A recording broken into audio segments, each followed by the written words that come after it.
So I'm sure you guys have heard that Britney Spears recently came out and said that she doesn't believe in a God and she is an atheist. And her reason being is because her life has been so traumatic and so many people have done so many wrong things to her, like her father, her ex-husband, her children, and she just can't believe that a God, if there was a God, would allow people to be so disrespectful to her in her life and, create the environment and, the situation that she's been in.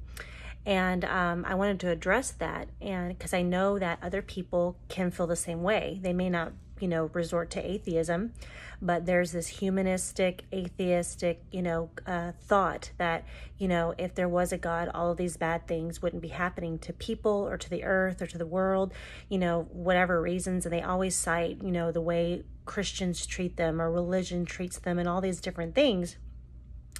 But when you really dissect their reasoning, it has nothing to do with God. It has everything to do with how others are treating them, or, the circumstances are treating them, which, may be contrary to popular belief. God doesn't control that kind of stuff. So I wanted to address a few things because I know that this is something that other people can feel.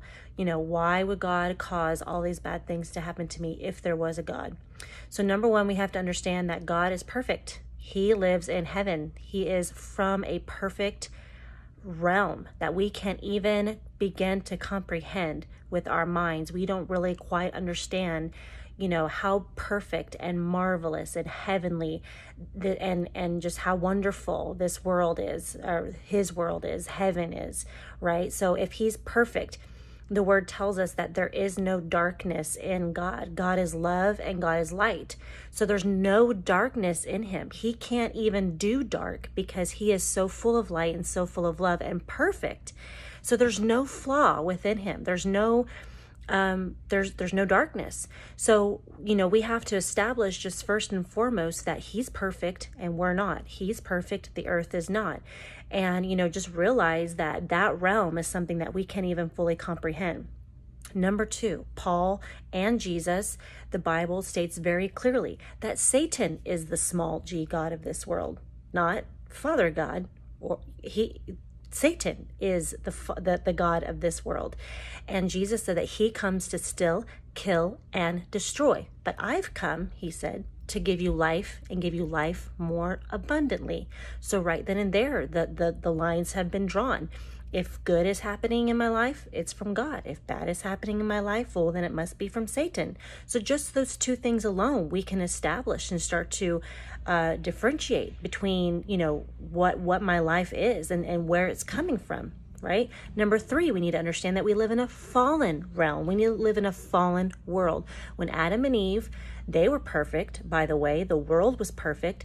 When they fell, when they chose to disobey God and be tempted and fall to the lies of Satan through the serpent, they gave over their authority and their power and their dominion that they had in the garden. They gave that over to Satan. Notice the key here. God does good on the earth through people. Satan does bad on the earth through people. We are the vessel. Who do we empower? Do we empower good or do we empower evil? So right off the bat, God is perfect.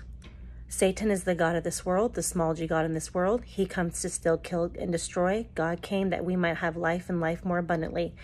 We gave up our power and control, Adam and Eve did, in the Garden of Eden, and this world is fallen and broken, and you and I are born into a sinful, fallen, broken world. And that's why Jesus came, to restore back our power and authority and dominion through his blood and through his name and all the wonderful things that he did for us. But there's still a war because there's still a small g God of this world. So there's still a battle going on. There's still light versus darkness going on.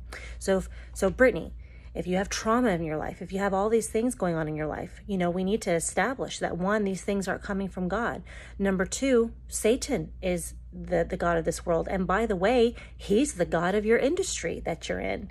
And so if you're choosing, are you choosing the perfect path that God has put you on? Are you praying him and seeking him and doing his perfect will?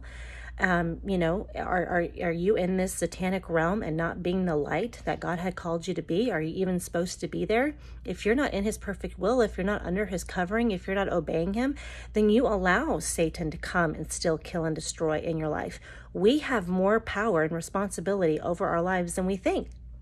So there are a lot of different things that we can talk about. I know there's a lot of other variables. I'm not saying everything is her fault. I'm not saying everything in someone's life is their fault, but I'm just saying there are a few boundaries, a few foundational truths that we have to establish instead of just always pointing the finger upward and saying, why God, instead of looking down and saying, okay, I live in a fallen world. Satan's the God of this world.